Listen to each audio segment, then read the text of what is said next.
Hi, second grade friends. We are here to continue our Gods and Goddesses of Olympus virtual social studies. There was a lot of information presented in the previous lesson, so I want to go back because this is a myth. There's a lot of sometimes confusing information and confusing facts, so I just wanted to take a quick picture walk back through the beginning of the lesson and then continue with the next part. So remember, the ancient Greeks worshipped the gods. So in the beginning, there was Gaia, who was Mother Earth, and there was Uranus, and he was the sky. Together, they had 12 children, which is here. And then they had Cyclops and Hecatoncheirus. Uranus had them thrown into this deep, deep pit, and Gaia was so upset that she asked one of her children to help. So Cronin stepped forward, and he promised that he would destroy Uranus and release his brothers. Well, he did, but he never released them. So he winds up getting married to Rhea, one of his sisters.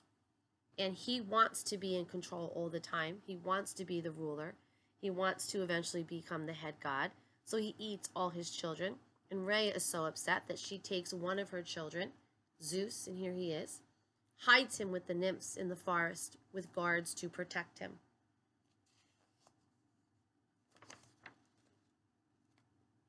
Here's Zeus as a young man.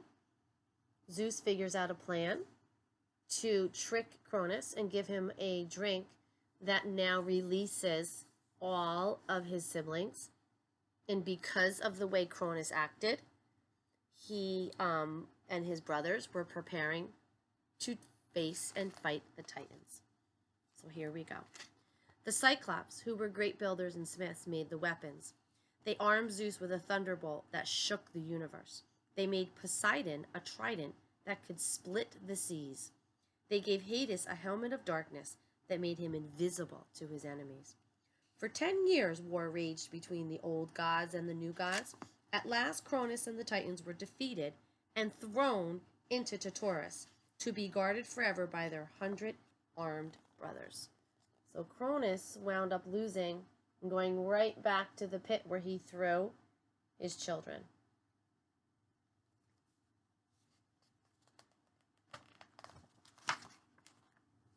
Mother Earth was finally at peace. Rule of the universe was divided among the three brothers. Zeus was declared king of the gods and god of heaven and earth. Poseidon became god of the sea, and Hades, god of the underworld. The Cyclops built the victors a palace on Mount Olympus with 12 golden thrones inside. For Zeus shared his powers with his brothers, his sisters, 6 of his children, and Aphrodite, the goddess of love. There, the great Olympians lived forever.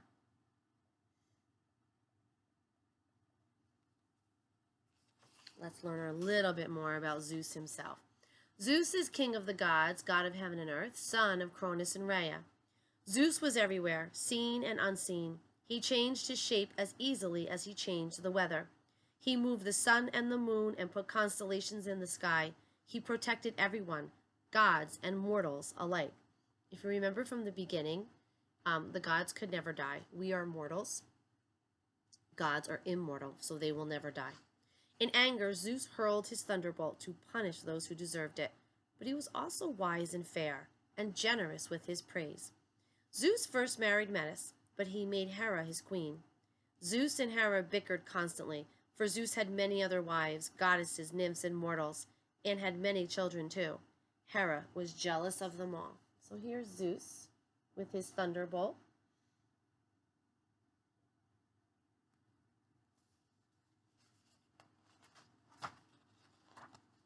Hera, she is the goddess of marriage and childbirth, daughter of Cronus and Rhea. Hera was beautiful and headstrong. Zeus won her when he turned himself into a cuckoo, and he flew into her arms, sheltered from the rain. Their wedding was so happy. It lasted 300 years. But things changed. Though Hera helped and advised Zeus and bore him children, jealousy darkened her days. She hated her husband's adventures. She schemed against his many wives and children and caused them to hide in fear. Once in anger, Hera even dared to steal Zeus's thunderbolt. But his temper was stronger. He hung her up from the sky with anvils tied to her feet and freed her only when she repented. So when she said she was sorry was when he would free her. Here she is over here being punished by Zeus. So as you can see, the gods can change themselves into many other creatures. She changed herself into a cuckoo to flew into Zeus's arms. So my friends, as you listen to these videos, remember, these are stories, these are myths. They might be true, they might not be true, but we're talking about gods from thousands of years ago. And again, tying it back to the ancient Greeks worshiped these gods. They believed in them. So we have the three major gods. We have Zeus, who was kind of the king of everybody. Poseidon, with his trident, the big thing that looks like a rake, that was king of the water, the ocean. And Hades, who was king of like the darkest areas where he can put on his helmet and he can disappear. So we have three major ones that we are going to be studying. But that is it for today. And I'll see you guys again soon for more information about gods and goddesses. Have fun, guys. Bye.